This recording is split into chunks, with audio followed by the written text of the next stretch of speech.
All right, what's up, you guys? Welcome back to the Arizona Bodybuilding Podcast, episode 5. We got our first female competitor this time, Miss Katy O'Neill. She's an IFBB pro figure competitor. She has been, how long have you been pro now, Katy? A couple years, right? I turned pro in 2018. Okay, yeah, that's about 5 years now. That's awesome. What Mhm. show was it? With North Americans? Yep. North Okay, Americans in I Pittsburgh. thought so. All right, awesome. Let's see. So how long you been working out? How long you been in the industry, I guess, competing? It's tough to say because my entire life I've been an athlete. So I was a all-star cheerleader, and then I also played softball my entire life. So it was probably around like 21, 22 when I stopped playing any sports that I realized I needed a hobby that was going to help me not be 500 pounds because I love to eat. So I would say probably since I was like 22, but I didn't do my first show until 2016. That was really kind of when I got serious into bodybuilding. Okay. And did you right away end up going into figure? Was that your first division you did, or? Yeah, these Yeah, shoulders have no chill. So that really yeah, kind yeah. of was my only option. But I do like the bikini body, I love. And Mhm. sometimes I wish that I had the ability to start there and kind of grow from it. But yeah, these shoulders would never let me do anything else. Yeah, no, that's a part a lot of people I think don't understand yet, the genetic component of what you're naturally born with. Not that you can't work hard and kind of change that a little bit, but just some of these girls that do bikini, they're kind of already built that way, to a degree. You know what I mean? Yep. Like you're saying, when I remember seeing some of your pictures, you had the shoulders, you had a very wild taper, very dramatic, especially for a female. Even in person, I remember like your shoulders very like standout body part. I was like, oh man, I wish I had shoulders like that. Yeah, But I look just like my dad. really, he has good shoulders Yeah. too. He's Okay. short, stocky, built, just like naturally has that like V taper. So I got all the best things for bodybuilding from him. Okay. Did he himself bodybuild at all, or did he work out? Is he an No, he athlete? loves to work out. He's been a Okay. volunteer fireman my entire life. So he loves Mhm. to work out, loves to run, and now he just got into Brazilian jiu-jitsu. So that's his new thing. Oh wow, Yeah. that's awesome. How old is he, if you don't mind me asking? He's 65. Oh wow, see, that's what I was really impressed with that. That's Oh awesome. yeah. Wow. But inside he's 25 years old. Oh, that's all that matters. That's all that matters. You gotta keep going, keep moving. That's why I say the Yep. key to youth is just constantly moving. Don't Oh heck stop. yeah. Yeah. Let's see. I'm gonna share a screen real quick, and I want to go on your page, and then I Okay. want to talk about your most recent competitions. Uh, Also, maybe touch briefly. Oops, I already had it pulled up. Touch briefly on like what you've done with your approach with training, eating, supplementation, all that good stuff. Let me see. I think I saw a transformation picture you had recently, right? Was it at the top? No, you just missed I it think down there, right there. transform. Oh, there it is. Yep. That's Oh, that holy one on the cow. left. So bad. That's crazy. So No, but funny. you can still kind of see the shoulders though, like even right here. Like you see Yeah, I the just the naturally taper. like have Yeah, it that was broad like back. no, but this I is don't have this is any muscle amazing. there, but Yeah, no. This is definitely muscle. You can see the delts rounding. yep. Uh, that is very impressive. So, how long you been competing, or how many shows have you done actually? You did 2018. You So got the pro card. yeah, since 2016, I've actually only done 9 shows. So Oh, when I first started competing, I did a show. I got first place, and then I went to nationals after that. I tried to go to USA's. And I really just like was not developed enough. I got 12th place, which still isn't bad. It was out of like 40 girls. yeah. And then after that, I took a couple of years off to save some money. And then in 2018, I did a show, won the overall, and then went to North Americans and turned pro. And then I've Mhm. done 5 pro shows since then. Oh wow. Okay. No, what's been your best placing in a pro show? It's tough to say. So technically, I got 7th place at a show, Mhm. was out of 8. So Yeah. that No. was technically my best placing. But Yeah. overall, the first time I did the Arizona Pro, I got Mhm. 10th place, and it was out of 40 girls. It was a lot. So I would say that's probably my biggest accomplishment so far. Okay. Yeah. No, it's very quick route to success there. You had obviously the amateurs, and you probably barely got your feet wet, and now you're having to kind of learn on the fly, probably as a pro now. Well, and Uh, that's what I always say to everyone, because as you prep for a show, I'm sure you know people are always like, I know you're going to get first place. Like, you got this. Like, I believe in you. And I'm always like, well, like, let's talk about the reality of that. Like, I'm going against the best people in the world. I have very low expectations because I really haven't been on stage that much. So I just go to each show knowing that I just need to get more time on stage. Because to be honest, that's the hardest part for me is like, having everyone watch me on stage. I get stage fright, my anxiety gets super high. So really just the focus is like getting more stage time. Okay. This quick That was, video here, this is your yeah, first show, right? First show ever, June yep, 2016. That's yep. really impressive though, honestly, for yeah, that's crazy. The Obviously awkward you've posing. morphed Yeah, and you're like 10 yeah. times better. But no, that's a Ta-da. really yeah, yeah.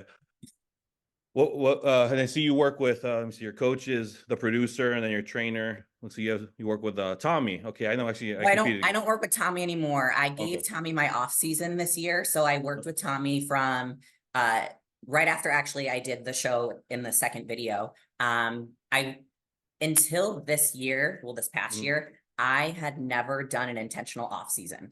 I Mhm. always competed the wrong way. So don't reverse correctly, gain a bunch of weight, and spend the next year like Trying to trying fix to all like that. get the Yeah. fluff off. Yeah. Yeah. And so this time I was like, I'm going to reverse correctly. And so Tommy helped me with that. And then I did a little bit of a bulk from January to June. Mhm. Got really, really, really sick I got COVID in June and then it turned into strep throat. I was like down for the count. I ended up losing every pound that I gained from doing my bulk this year. And then that was kind of when I was like, you know what, I need to get my mind right. So I stepped away from Tommy. But I've actually been with Damien, who's the producer, Mhm. from the very beginning of my career. So I've been Okay. with him for 8 years, which is crazy. Okay, and that makes a lot of sense too. Obviously, you're genetically gifted, no doubt, but to have the right guidance from right out the gate, I think plays a huge part. Oh Obviously, you yeah. didn't have the off season, but you were climbing the ranks so quickly, it probably wasn't even look Mhm. like it was necessary. Until now that you are in a higher level, it's like okay, I probably got to put a little more muscle here and there to be more Yeah, competitive. that's why genetics, I mean, obviously you have to look at how you're built. I genetically just have the shape for figure. Mhm. And again, I haven't been doing this for very long. So the most important thing right now is I need to put on a little bit of size everywhere. What would you say is your weakest body part? What's your main focus this off season? Everything. Everything okay? No, Yeah, hey. it's so like, yeah, you talk to any competitor, I'm like, man, my quads and hamstrings are pretty developed, but which takes away from my glutes. So I need to work on my glutes. I can always bring quads and hamstrings up. My back is wide, but I think I Mhm. need more density. Mhm. And then as much as people say my shoulders are big, I feel like they're so small. Mhm. No, I don't think so. I mean, to me, you are very much the shape, the epitome of figure. Because obviously, look at our winner. I forget her name. Oh my god, she's Sid, actually from AZ, right? Yeah, I'm sorry, Sydney Gillen. she's not Gillen, from yes. AZ, but she's Or on my she, team. and she's in So prep. Damien coaches her. Okay, I think that maybe when she at the prep, she ends up here at the last few couple weeks or something like that too, huh? Because I've seen her Yeah, at the typically gym the you train last at month. sometimes. Yeah, Yeah, yeah, she okay. spends in Arizona. Yeah, no, and her frame is literally that wide with shoulders, small little waist, flowing quads. Her body is Uh, just it's wild. flawless. I mean, it is figure. Yeah. 7-time Miss Olympia. Yeah, exactly. She's the like pretty much the GOAT for you guys. I don't think no one's ever won Yeah. that many for that division, right? Nope, No, never. no. No. Okay, yeah. See, and then second place was Jessica, right? Yeah. Yeah, Reyes Padilla. Yeah, Yeah. she's Her very size is just, she is peeled and yeah, big. yeah, yeah. So no, but you're like a version of that though. Like I said, the shape it's there. You just got to put a little bit more muscle. Yep. So we're talking about that. One of the questions was what is the end goal with competing and all that. So what is it for you? Is it you want to keep going? Do you have like a end date? Yeah. I mean, I think I would hope that any pro competes because they would love to hit the Olympia stage. So that's ultimately what I would like to do. Do I think it's going to happen anytime soon? No, Mhm. but it would be amazing to qualify and at least be on the stage. Okay. So you pretty much gonna take your time with this. You don't necessarily tell yourself I have like 5 years to do this, I have 6 years, something like that. Yeah, because I mean, if you look at a lot of the competitors, the older competitors are actually doing better because they have the muscle maturity. And Yeah. Prime's in their again, 30s when it comes to our yeah, sport. I've been Yeah. doing this for 8 years, but I've only done 9 shows. So it's like, I just have so much more time to invest in my body. And if you try and push, that's when you start seeing things go sideways with the way you look, the side effects of things. And so, yeah, slow and steady. Okay. And I guess we can talk real briefly about how do you feel about obviously just recently the Arnold, what they kind of decided. Um, obviously, I kind of started this podcast because I do want to reach for all different divisions. There's not many podcasts Yeah. that do that. I think obviously the information for females would be great. There is some, like I said, pure female podcast, but there isn't really a mixture. to me, I'm a fan of all of it. I can sit down in a show and literally watch the whole thing if I'm not competing. If I'm competing, that's a different story. I'm not trying to hang around. But Yeah. that's no, I'm a big fan. So again, how do you feel about the whole Arnold decision? Um, It's so sad. It's something that I think a lot of us competitors, like, just like we aspire to get on the Olympia stage, it's like the second Olympia. It's really important. A lot of people have fun there. I know it's big with the fitness division. And so, I mean, I'm friends with Whitney. And so getting to see Whitney have so much fun and have pictures and videos of Arnold, like with her in the background, like that's obviously the dream. So it sucks that now it's not even an option. And I guess I don't even really understand why they pulled figure. People give their little bits here and there, but none of it makes sense to me. So really, it's sad. I mean, it doesn't make sense, but it looks like obviously he kind of goes for the divisions that he feels are more popular or maybe more of a money grab. Because he even took away 212, and a lot of people Yeah. think that, oh, 212, if you're doing that, you might as well do open bodybuilding. So again, I don't think it was a good decision, but I think it's a lot of it has to do just with money stuff. Yeah. Less time on stage. I think the other divisions are getting so big now that they have to find a way of how to make it all flow still, because I think Yeah. this year's Olympia, even Classic, had like 40 plus guys, and men's open was about 20 some. And so these shows are getting huge. Obviously, the pro ranks are becoming a bigger pool. So there's just more competitors. Yeah. Let's see. I'm going to grab some questions real quick, and then we'll start off with pretty simple one. Is it different for women versus men in bodybuilding at all? If so, how? Obviously, we'll let you talk from your perspective, and then I'll add mine to it. I mean, night and day. You talk about men and women. I think the biggest thing that people don't realize, I personally, it's so expensive for a female on show day. Like guys, they have a lot more food they're paying for throughout the actual prep. Obviously, gear is a lot more, all of that fun stuff. But hair, makeup, The tan, like suit. the suit. Yeah, I Yeah. paid $1,500 for my suit, which is Wow. crazy. Yeah, people Yeah. don't realize they're so expensive. I paid $30 for Um, my trunks. yeah, I freaking wish. But I think also, I mean, yeah, you're training, you're doing cardio, that part's the same, but the way you lift is a little bit different. Tank is wanting to get in on the podcast too. Um, yeah, you just Dogs are always train. welcome. I love dogs. Yeah, he's just like walking around with his toy. But I think it's hard to compare because it is so different. Yeah. I think the only similarity is you're working out and you're on a diet. Yeah. Everything else is totally different. Mhm. Absolutely. No, I agree 100%. The amount of food obviously is different. But like you're saying, the show day cost, I feel even just the way of the process for a female is so Mhm. high stress, so high anxiety throughout. Like you have to wake up like at 2 a.m., start doing your makeup, get that Yeah. second coat. Like as a guy, I literally just wake up, go put my pants on, show up to my second coat, come back, eat, and I'm showing up to show day. I Uh, always say show day is hurry up and wait for females. Because yeah, you're right. You wake up at 2 a.m. and you're stressed about like, okay, you either have hair or makeup first. You go get that done. You're trying to time everything perfectly. You can go get your tan in between getting those done. Then while you're getting your tan, you don't want to screw up the hair and makeup that you just got done. And then you're rushing to get to the stage, and then you are just sitting there waiting to go on stage. So it's like you hurry up to do all these things and then you're just waiting. You hurry up to go to your makeup appointment, then you're waiting till it's your turn. So it's, yeah, hurry up and wait. we'll talk briefly actually, because one of these questions was, what kind of recommendations or advice would you give to a first-time competitor, posing, training, etc.? I would say hire a professional. Everyone thinks that it's time to get a coach when it's time to actually do the show. But really, if you want to be successful, and it's one of the many reasons why I've been with Damien for so long, you have to give your coach the opportunity to really make you a real dynamic competitor throughout all the seasons. So I was actually just talking about this with someone yesterday where they're like, I think I'm going to do a show at this time. So I want to get I'm going to get my coach around this. And it was just like a couple weeks before. And it's like, when I'm working with D, he wants to build up my food beforehand to make sure I'm eating a substantial amount before he goes to cut the actual food that I'm eating. And so I would say same thing with posing. Don't wait until you're close to the show until you start posing. If you think about it, you train. I mean, I start preps because it's hard for me to get lean at least like 20 weeks out. Mhm. I am dieting my ass off for 20 weeks.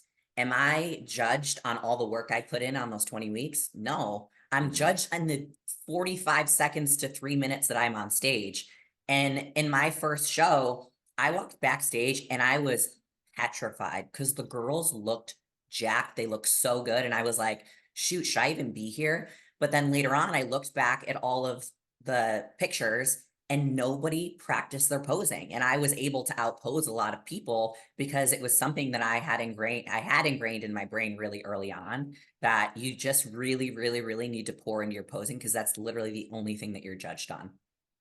Yeah, no, I've seen this so many times at regional shows, at the pro level, someone posed their way into a better position because the people in Yep. behind them that look better physically couldn't hold their pose, either were huffing and puffing or just not looking good, didn't look pretty when they were doing that. A lot of different possibilities, but you see it all the time. Yeah, And like when you said, it I sucks to bust your ass for 20 weeks and then just not work on the presentation portion of it. Yeah, you like fall off the stage and you're like, well, all of that went to nothing. But when Mm. I first started competing, it was really when Alicia Coates was really big. She Yeah, was, I remember her. yeah. When I first moved to Arizona, I was working out in Golds and she was there and I was like, oh my, like I want to look like that. And she's probably the only competitor that I've ever watched in a show where she got into first call outs and started on the end. And with every turn they did, Sally moved her closer and closer and closer to the middle, and she ended up winning literally because of Wow. her posing. Because her Wow. like she looked amazing, but her conditioning was on. She could hold the posing, and she outposed everyone. They all started falling off, and she just got stronger as she went to the middle. Yeah, well, that's definitely a big component to the game and posing, presentation. I think even more for females, like obviously used to the makeup, the hair, all of it got to look good. Like they're not gonna have a winner if her hair is not done correctly, if her suit doesn't Right. fit her right, if it's Mhm. there's a lot of those little details that's way different from a female competitor to a male. Like so for us, we get to make sure we have a good tan, we don't sweat, and those trunks just, I mean, they always usually fit right. It's not necessarily an issue. Well, I But think yeah. also people don't realize, like, number one, you guys don't have to walk in heels, which you're very Oh lucky for yeah, that. yeah. But we're also judged on the way we walk. And Hmm. it's so hard to The look poise of it. appealing. Yeah, Yeah. as you're walking and like, gosh, even at the pro level, you see some girls walk out and they're just like, they are like hooves, like they're walking like a horse, or it's very awkward. It's really hard to find that Yeah, poise. yeah. The walk is the hardest thing. I still have not mastered that whatsoever. I mean, honestly, looking at their first show one, you looked like you were very like elegant and like, smooth in my opinion. But I know what you mean. We're our worst critics and we notice all the little things we aren't doing. Yeah. Well, Uh, before I go on stage, I absolutely panic. And then literally right before I walk out, every single time I go, fuck it. And then I mhm, just walk and I just try my best to keep my face relaxed because that makes such a big difference in the poise that you have on stage. mhm. The same thing like in our industry when they talk about talking on the phone and standing up. The voice, Yep. the energy sounds way different compared when you're sitting, slouching. Yeah, yeah, Oh yeah. absolutely. Smile and Um, dial. yeah. Do you have any tips since you mentioned that, like for people like because I've had that too where I get really nervous for backstage. Luckily, a lot of times in my protocols to dry out, I don't use diuretics. I've done like alcohol, and I use so that Oh alcohol yeah. usually calms me down. Yeah. But do you have anything that you do for yourself that helps, or maybe When I first meditation started, or yeah, when I sorry. first started competing, I would actually take a beta blocker before I would go on stage just to help calm my nerves. Unfortunately, I can't drink alcohol. It responds the opposite to my body. So if I drink alcohol, I get inflamed and really swollen. It's the absolute worst. Yeah, Wow. so I have tried a million things. I have to say, tank, that's enough. I have to say, when I did my pro debut, I was probably the most calm I've ever been, and it was because I was alone. I traveled to North Dakota, and I didn't have anyone in my head. Even my coach wasn't there. Like, obviously, I sent him pictures and videos like every hour so he could watch how my body was changing. But I was just quiet and in my own head, and I just kept telling myself, like, all you gotta do is stay calm. Just stay calm and you're good. Yeah. Um, but outside of that, I still haven't mastered it yet. Mhm. But I will say one of the things throughout prep that people don't realize. So I know it's getting really big right now, but ice baths. So not only do they help you from not being inflamed and they're going to help you recover, but they help your body work through fight or flight. So when you get Yeah. into that ice bath, your first instinct is to get out. Yeah. Yeah. Freak out. But if, Yeah. yeah, but if you stay in, like I'm sure you've done ice baths. You Yeah. get Yeah. in, the first thing you do is focus on your breathing. Like, what do I do to keep my heart calm right now? And Mhm. so I started incorporating ice baths probably 2 years ago. And I truly believe that it's helped me stay calm on stage too. Yep. No, absolutely. I'm a big component. Not only has it done that for me, but I feel it's also let me push through training. Like when that burn, that like, oh, I want to stop. Because you're saying if you learn to breathe through the cold, you can breathe through anything. Because Yep. your initial reactions freak out, get me out, and yeah, it gets to a point where your toes and like your hands like are kind of like it's rough after like 10 minutes because Yeah. there's not much blood flow. But I Mhm. think they make like gloves and socks for that. I think I've seen you Yeah, actually use something like that, don't you? I have. Okay, So yeah, I was like, I use cryo toe covers when I go okay. into the ice bath because your extremities will literally hurt. And Mhm. so those things, buy them on Amazon, they're Yeah. like $10, worth it. Because Oh I yeah. mean, letting your toes freeze off has zero benefit to bodybuilding, fight or flight, all that. So if you can cover the toes and stay in there a little bit longer, it'll just benefit you. Absolutely. Yeah, I agree. What's your regimen on the cold plunges, all that? Do you want one a week, one every couple of days? Yeah, Uh, so I do them honestly as often as I can, at mm, least once a week though. oh, okay. It's easier. So I'm with Pro Physique. So luckily Damien actually has an ice bath that I can use. So Mm, I always do actually went this morning. So Saturday mornings I do boot camp and mm, then the ice bath is there for me to use right after. So ice bath. And then the one thing I do like is as I thaw out, I will walk on the treadmill. So I'll start getting my steps in, get a little bit of cardio, get the blood flowing. You're not hurting anything and you're kind of mm. thawing out.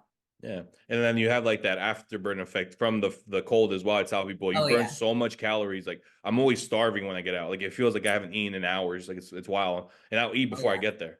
So it's like and I think only the bad science behind it is you don't want to do it too close to like training because I feel like supposedly that you don't want to, I guess, stop the inflammation portion of it the beginning first couple of hours. But I think it's only the first couple of hours is when you want to avoid it from like bodybuilding terms.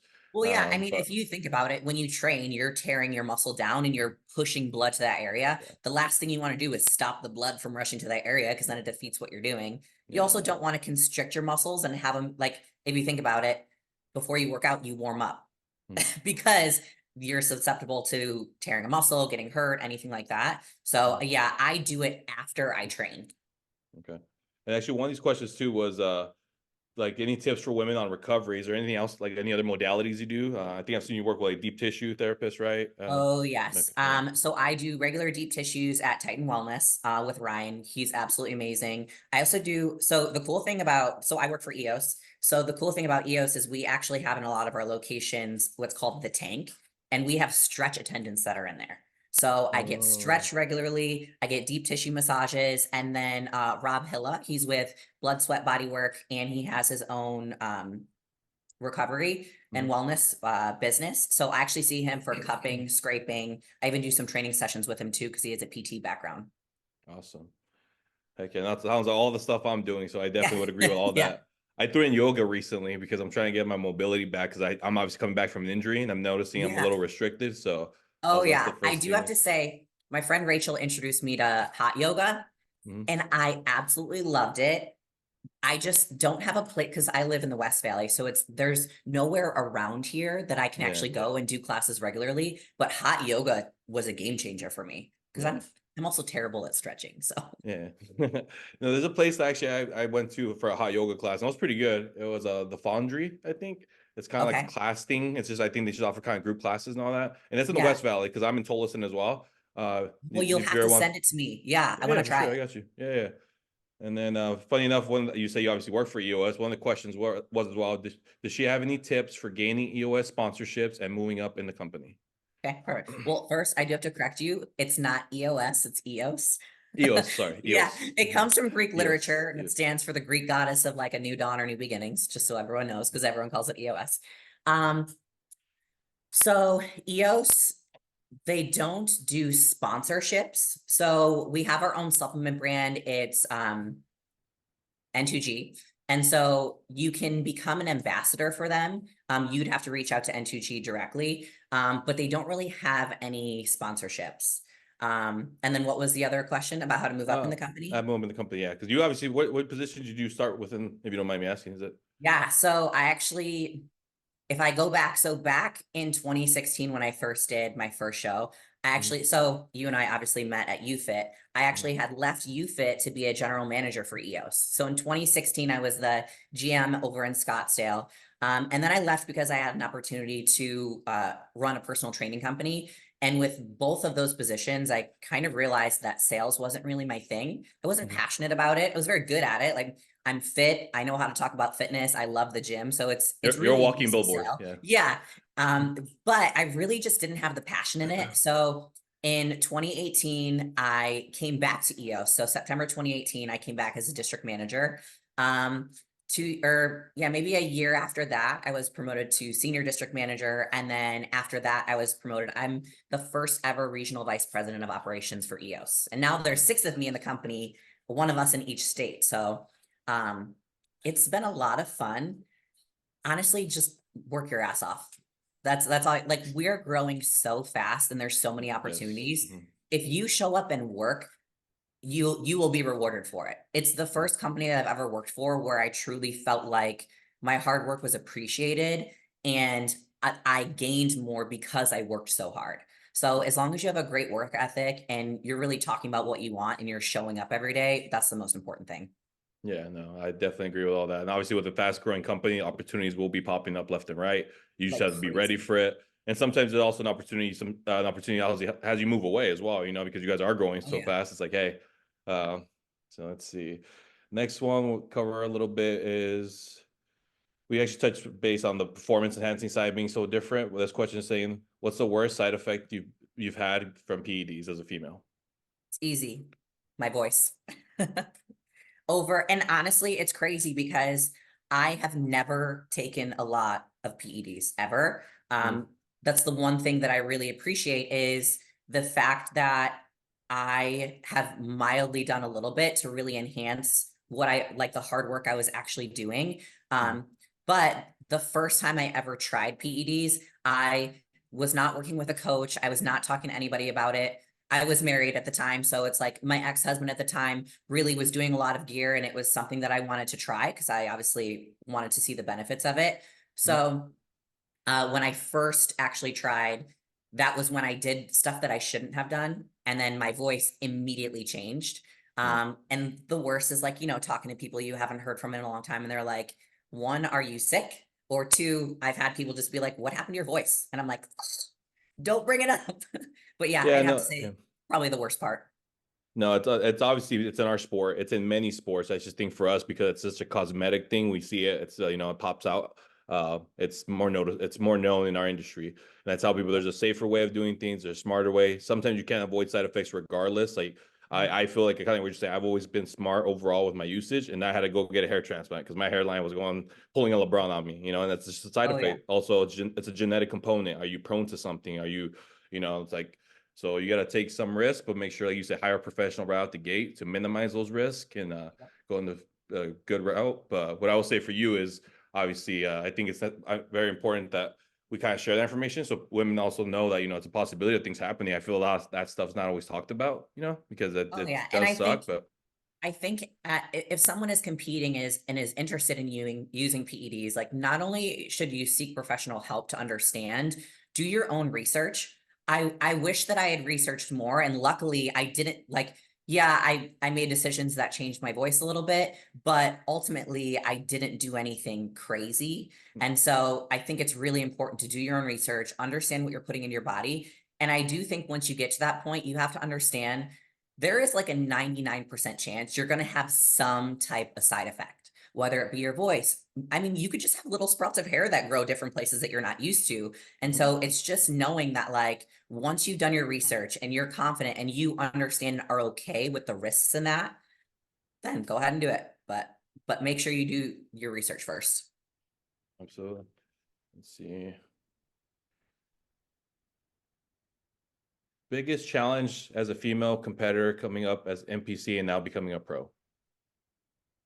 It's the same as everyone. You end on such a high because you won something so important, you were the top, and then you go into the pro level and you are right at the freaking bottom. I think there are like a few people that really have shown up looking amazing right away. They've gone into a pro show and all of a sudden, boom, they qualified for the Olympia. that's not normal at all. And I think a lot of people expect that to happen, but it's not a common thing at all. Yeah, no, it's even on the male side. People see Nick Walker, or they see somebody just climb up the ranks quickly, and it's like, no, guys, that's not very common. One, most of us are gonna have to put like 10 years of hard work just to even get into the pro ranks, and then even if you get there quickly, like you said, it's a whole different level. It's kind of like going from varsity basketball or varsity sports in high school and then going to the college level. Everything Yep. kind of picks up. It's a whole other step of more talented people, people working just as hard as you. So Yeah. let's see. Another question. I just had it pulled up. Where'd it go?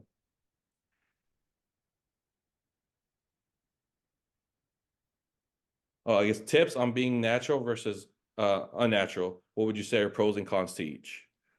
I mean, the cons are going to be the side effects. Mhm. Um, I don't think anyone should ever even consider doing PEDs until they've reached their full natural potential. Like a lot of people think of using PEDs as a reason to like cut corners, Mhm. but your body will still show that. You're not just all of a sudden going to take PEDs and all of a sudden just like look Yeah. like you should be on the Olympia stage. It just doesn't Yeah. work that way. Well, how many people probably like within our gyms that we work at like are actually on stuff but don't look like it? You know what I mean? Yeah. Like I see it all the time. I hear guys in the gym all the time talking about, I'm taking tests, I'm taking this, I'm taking that.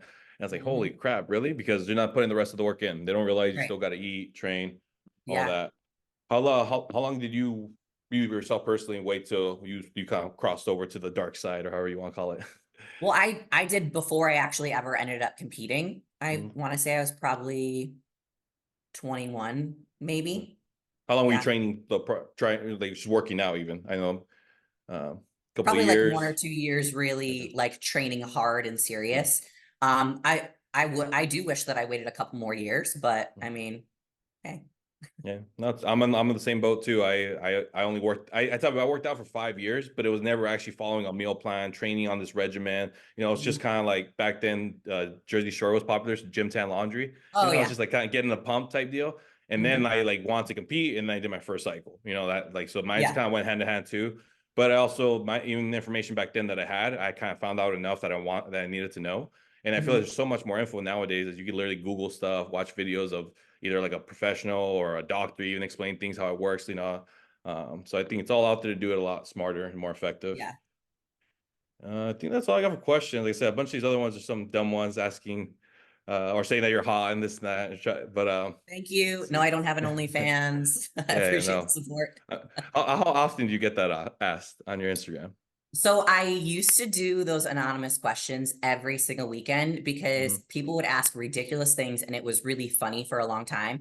I Hmm. would get at least like 10 or 12 people just like OnlyFans link, OnlyFans link, OnlyFans. And I'm like, no, I have a job that I love, a career. It's just not something that's in the cards for me. At least, I mean, I don't know if I would ever do it.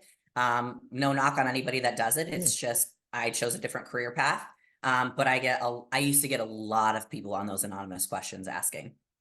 I think also because in our industry, obviously, it's kind of like it is a popular method of making extra Oh income, yeah. and like it is what it is. But I think it's so funny because in my perspective, I get asked a lot by guys, like like I don't know why I guess I'm like a cup of tea for guys, right? And like I was like, can't imagine a female that has a following like you, how many messages you probably get of people just asking if you have an OnlyFans link, and I'm like, I've never even put anything out there that makes it like seem like I would have a link, but they're asking me. Yeah. I'm probably missing out on some money. I gotta think about it. I know. Uh, We could make a lot of money. I do understand that.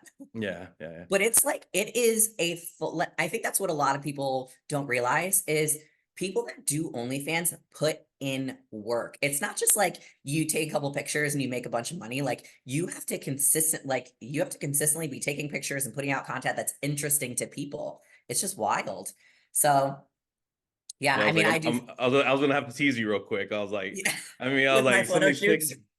No, Yeah. I literally I we were mean, talking about this too about when I posted your questions. I was like, I know if I post this one, what kind of questions is probably gonna steer towards. So I yeah. kept it a little PG-13, use your black dress. No, but you look Yeah. great. You got to show it Thank you. off, the hard work. Like it's definitely part of the pros of working out and doing what we do, right? Yeah. Oh, Uh, yeah, of course.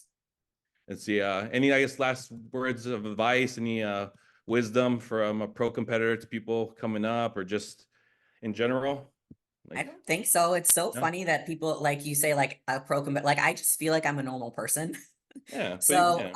Yeah, I just wouldn't guess through it. I think that's the most important thing is like, don't try and guess. You'll waste a lot of money and a lot of time because also bodybuilding is very expensive and it's a hobby. So it's like, don't waste your time. Hire somebody that knows what they're talking about. I've been doing this for 8 years. I've done 9 shows, but I would never trust myself to actually diet myself down because you just don't sometimes have an eye for it or prep goggles. You don't actually see what you truly look like. So yeah, hire a professional right from the beginning, ask a bunch of questions. I mean, I always tell people anytime you see me in the gym, ask me as many questions as you want. I'm here, I'm an open book, whatever you guys want to know. But yeah, just don't try and guess. Yeah. And just to add to that, always just listen to your coach. No one else knows exactly what you look like the week before, the night Oh my before, the God. morning of. There's a lot of things that go into preps, especially from being flat to full to being Yep. dehydrated. It could change the physique a lot depending on the person. So Oh just yeah. listen to your coach. Everyone has an opinion, but that's I also you need to research what coach that you want, and you have to truly decide that you're going to 100% give them access to your life, and Mm, you have to trust that they're going to give you all the right answers and the right guidance. There's the one thing that I always say about Damien is he truly cares about me as a human being. He cares that my appearance doesn't look shitty in a couple years. He cares that my health and wellness is great. Like he's like my therapist too. I talk to him about everything because everything goes into bodybuilding, your stress levels, I mean, every time I see him, he's like, how's work? How's home life? Are you stressed? How are you feeling? Because it all plays into it. So you need to yes. trust that that person's going to be involved in your life. Absolutely. I would agree. If you don't even got a good income, you don't have a nice, stable mental place, emotional place, all that could go even further south because of prep, Oh, yeah. because of dieting down, because of the PEDs. Actually, another part, I feel like we need to change it from PEDs to like PEM, performance enhancing medicine. I've heard a couple of people Seriously. saying that. I think the drug part also kind of gives it this bad vibe. It's like there's proper ways of doing it. And there's a reason why you can get it from a doctor still. A lot Right. of times people don't understand that and they think it's just people taking stuff to look good or look muscular. I was like, it kind of helps us take to the next level. But again, there's ways of doing it where you're not gonna hurt your longevity. Yeah, exactly. Because I regularly get my blood work done at Titan Wellness.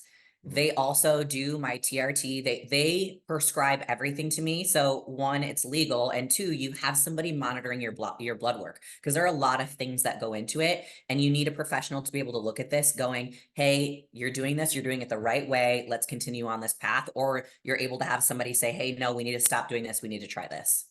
Yeah, because there's a difference between actually just feeling good and then knowing what the internal looks like. So Oh I yeah, tell people that. there have been times I've gotten my blood work, and my blood work does not match the way that I look.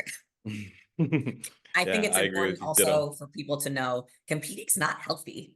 Like Mm-mm. it brings your body to the very extreme. Just because someone is jacked, has a lot of muscle, is conditioned, does not by any means mean that they're healthy on the inside. Yeah, no, and we only look like that for like weeks, a few weeks at a time. Like people Yeah. understand that a lot of us that are a little more open about it, like the higher level athletes, I feel they only share the side of when they're obviously peeled, shred, and all that, which is Right. okay. But then it makes people think that's what you look like year round. When if you try to Yeah, no, maintain that that's look, not that's when it becomes unhealthy. Yeah. that's not the reality. I love being lean. I love feel like it your body aches, but like you feel like you're accomplishing something. I don't know how to explain it. I love being lean, but my body does not like being lean. Yeah, no So one does. it Yeah. it's taken a long time for me to really appreciate my body in the off season. I was always chasing that like show look, which Mhm. which is why I always had like the roller coaster of I'd finish a show, I'd binge eat like crazy, and then I'd blow up, and then I'd spend all this time trying to get back to that peeled look. And it's just, again, it's just not healthy around, and it's not possible, especially Yeah. as a female. Like we have to have body fat. Like we have reproductive organs that need to be saved. You're going to have a little bit of body fat. I mean, it's just, yeah, the way the female body works. Yeah, no, I've coached female and natural females, and it gets to a point, no matter what, like, or it doesn't matter what they're doing, that once their body fat gets to a certain point, they're like, period goes away, this starts happening, and again, natural has nothing to do with like performance enhancing medicine, Yeah. but it's just again, just sometimes the harshness of being lean and pushing the body to an extreme doesn't want to. Yeah, Um, my roommate, her name's Scooby. Well, it's Kayla, but Scooby, she just did her first show. She's all natural. She did bikini. I will say, she's like every coach's dream. And I told this to her as she was in the middle of her prep, because whatever, like if her coach told her you need to eat every We'll meal pull her up real quick outside. as you're Yeah. talking. What's her Instagram Um, name? I think it's Scooby. Let's see. Actually, she's in one of my pictures on my page. Which picture, babe? You If know? you scroll up, that's her right there, the blonde. This one? Yeah. Okay. See. She is every coach's dream. Okay. She follows the plan to a T, will not take a bite of food. Oh, that's different than her plan. Yep, there she is. And Awesome. she lost her period very, very, very far, like in the beginning of her prep. So she did the Whitney Jones Classic, and she actually still does not have her period back. So she's doing all the health things to make sure that her body is done right. She did blood work and all of that. But sometimes just with how lean you get and how hard you push your body, it just goes away. Yeah, I'm sure she was probably like around 1,000 calories. That's another thing. Women have to diet down at such extreme calories. That's one thing. As males, we're very fortunate. Not that you don't ever have to suffer, but it's not the amount of a female. I hear females typically 2 hours of cardio, 1,000 calories a day, all Yeah. protein and just a little bit of fats. Like, Well, I think figure has it a little bit better than bikini. yeah, Bikini, you you have really more. have to You have more diet muscle. down. You're burning more calories. Yeah, yeah, yeah. Yeah, I definitely get more carbs probably than most people, but I will say you run into some people sometimes that they're like, yeah, I did this whole prep doing 20 minutes of cardio every week. That will literally never be me. My body likes to be on the thicker side. So my coach gives me a step goal. So like peak prep, I'm getting, and to preface this, if I don't if I don't like push to get a lot of steps in, the most steps I will get in a day is like 2,000, which is crazy because I sit a lot for work. So in prep, my step count needs to be 20,000. And so Oh that requires wow. me, yeah, I do an hour of, and it's nothing crazy. I don't run or anything. I just walk, but it's 45 minutes of walking in the morning, 45 minutes of walking on my lunch break. And then when I get home, I take Tank for a walk and then I get the rest of my steps in. But it's like all you're thinking about all day long is walking. Because yeah, my body does not want to be lean whatsoever. That's wild. And those 45-minute walks, are you doing this on a treadmill, just around the neighborhood? What's your usually how you do it? Both. So if I'm, Both. Okay. because I like to train early. So I wake up at like 3:30 in the morning, get to the gym by 4. I'll lift and then I'll do my cardio right after. And so I'm obviously in the gym, so I'll do the treadmill. And then lunchtime, if I'm at work, I'll just hop on the treadmill. And then when I'm home at night, I'll actually just walk around my neighborhood. Okay. And actually, one of the questions I remember was on there, but I didn't pull it up. Was how do you? What's your training method? That's one thing I'm interested in. Like, what do you have? What's your approach on your split? What do you focus? Obviously, for figure, it's a different look. You probably have to focus on compared to other female divisions. But what's your approach?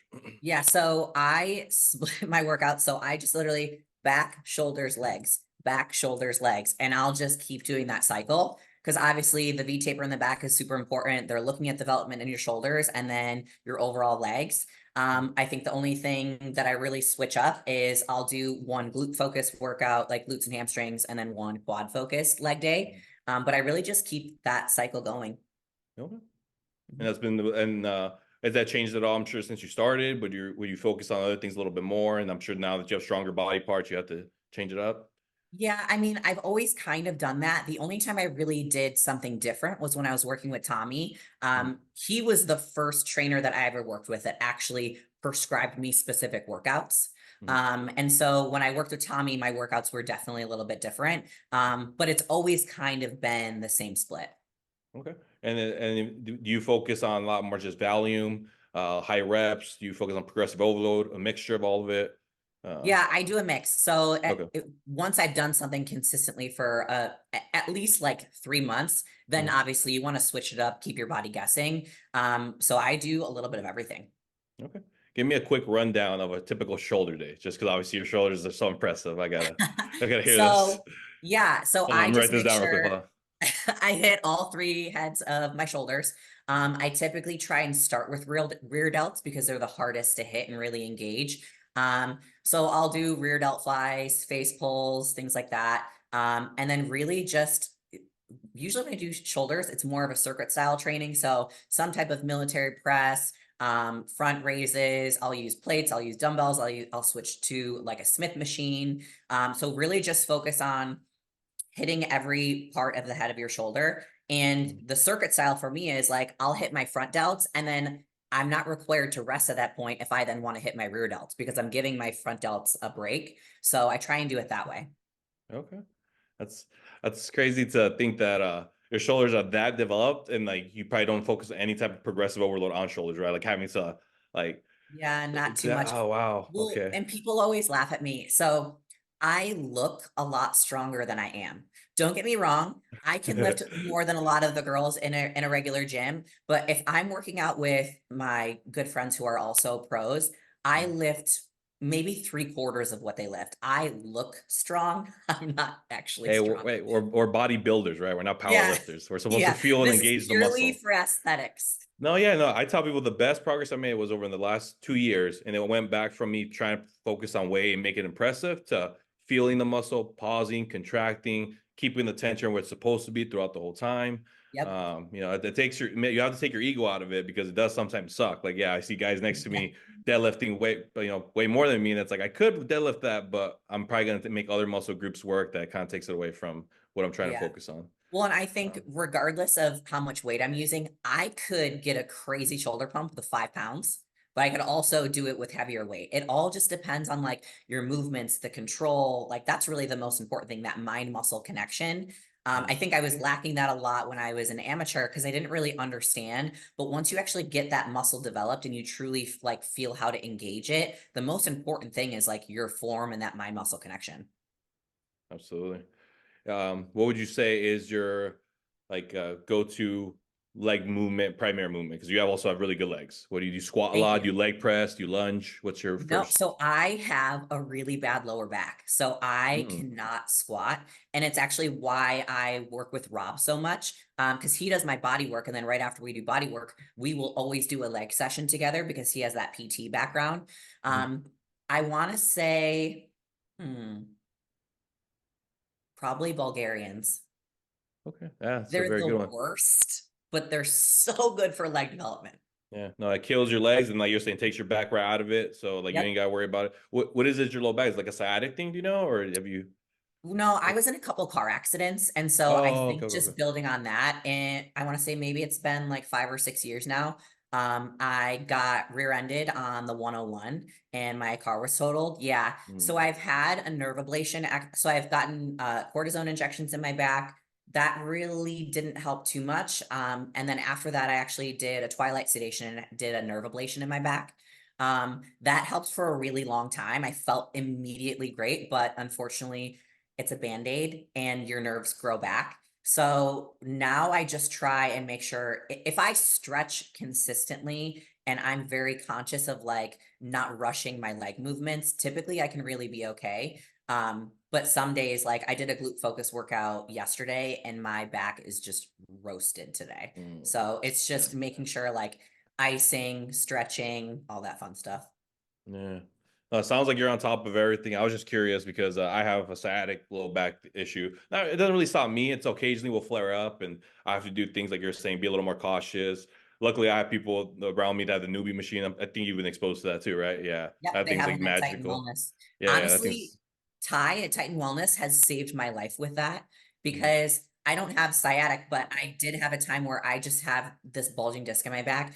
And for the first time ever, it was in my glute and shot down my leg. I never had that crazy pain before, but it was weird because I didn't feel it shooting down my leg. I could only feel it in my calf.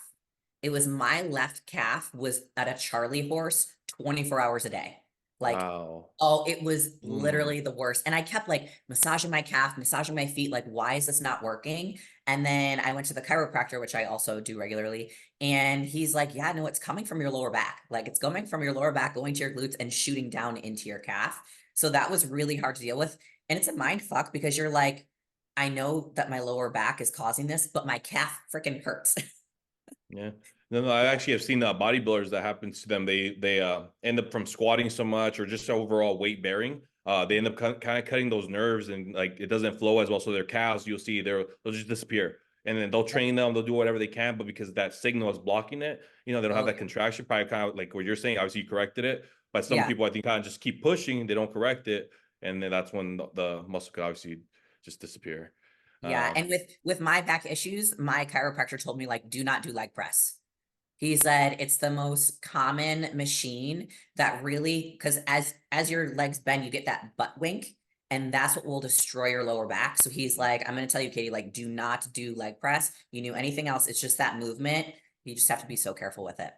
Yeah, and I think it's so easy to butt wink in the leg press position Oh compared to like yeah. a squat, because everyone has that range of motion to just let the thing come down on me and just get my knees like in my Yeah, face or like put whatever. my knees right next to my Yeah, head. yeah. I'll be totally fine. Yeah, but unfortunately, then like your whole bottom half is just And curved. all that pressure, that low back, just yeah. Oh I yeah. think that's actually how I first injured myself was actually, and I was a newbie in the gym. I was an idiot racking up a bunch of plates. Yep. Had no business doing that, bouncing it off the bottom, getting momentum. Oh, But yeah. yeah, no, it's a learning lesson. I think some of us all have to kind of go through, unless you, Yeah. like we said, We have to hire a learn it the professional hard right out way the though. gate. Yeah, yeah. I think that's what makes me a decent coach is I learned made a lot of mistakes, so then I make sure my people don't do it. Exactly. All right, awesome. Kate, I appreciate you. I think I will cut it off here. I'll make sure that we add your Instagram. People can follow you if they want to ask you any questions directly. In the future, we're open to it. I've even thought maybe because I have a little round table of guys that maybe I'll bring a female in to always get the female perspective as we go through Oh stuff like yeah. that. If you're I open love for that. that, I'll at least give you like a week's notice and stuff. Perfect. But I guess other than that, guys, please go ahead, like, comment, subscribe. Again, I'll share Instagram and go ahead, reach out to if you need any help. And you coach people actually? I didn't ask about that. I'm sorry. You Don't, or it would be a okay. conflict of interest with my job, Okay. but Okay. I'm always down to help, answer questions, whatever people want Yeah. to know. Okay. So then I don't feel bad. I was like, I didn't throw that Yeah. in there. I'll at least shoot. All right. All right, guys. Thank you. Have a good one.